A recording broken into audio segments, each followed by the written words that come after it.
free webinar. If you're like me, you get at least 10 of those emails a day. Webinars offered on every topic: saving on your taxes, becoming a trusted advisor, making more sales, leadership in the 21st century, how to handle difficult employees, the new rules of healthcare, blah, blah, blah.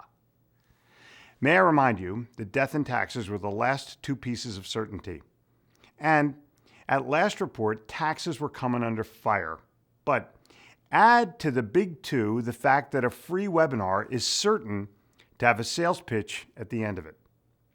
The word free is an enticement. Somebody wants to expose you to their message and then present you with an option to buy more now, or take advantage of this once-in-a-lifetime offer, or act now, or this offer is only good if you click this button, or it will go away forever.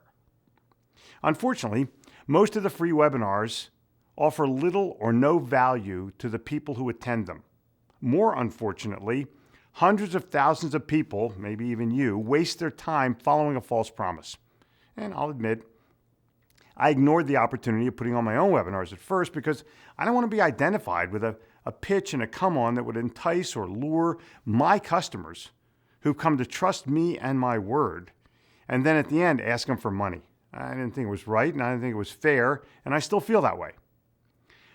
But I had an aha moment.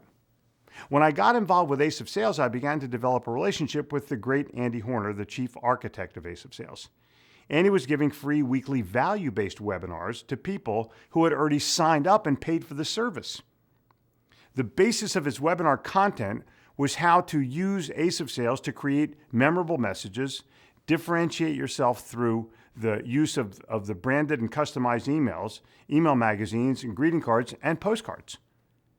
Every week, Andy gave away a free webinar, and every week, Andy's audience grew. There's a reason.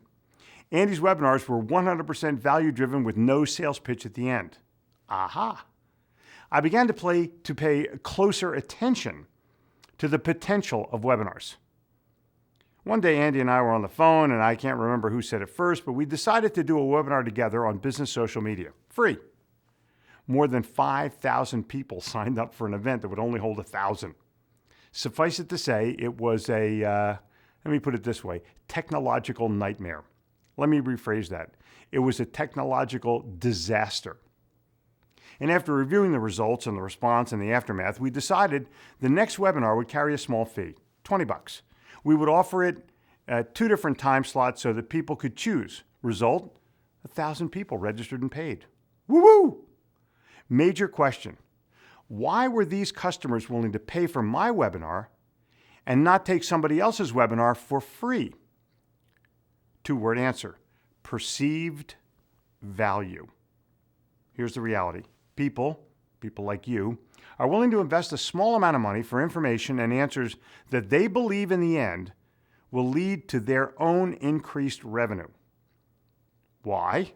Well, in this economic time, every salesperson, every sales manager, every business owner, and every entrepreneur is seeking fresh and relevant answers.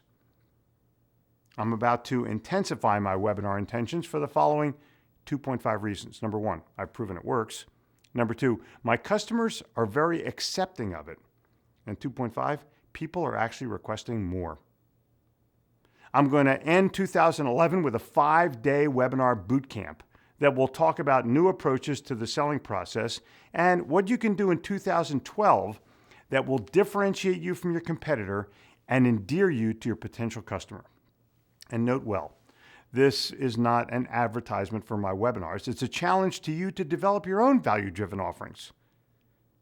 Are your customers willing to pay for your information, or are you simply trying to sell more of your stuff? If you're going to offer a webinar for free, is it with an ulterior motive? And are you willing to disclose that motive prior to enticing your prospective customers with that offer? Therein lies the challenge. The more you create a webinar that your customers would consider valuable, the more they are willing to sign up, pay up, sign on, take action, and want more. That's the rule of the more the more. Note well, if the webinar is great, the customer will want to buy. You don't have to sell it.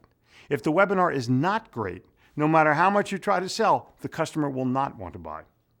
The webinar is an amazing and powerful strategy to create direct communication with the people who know you and the people who are your present customers. What value messages are you sending them right now? What messages are they responding to?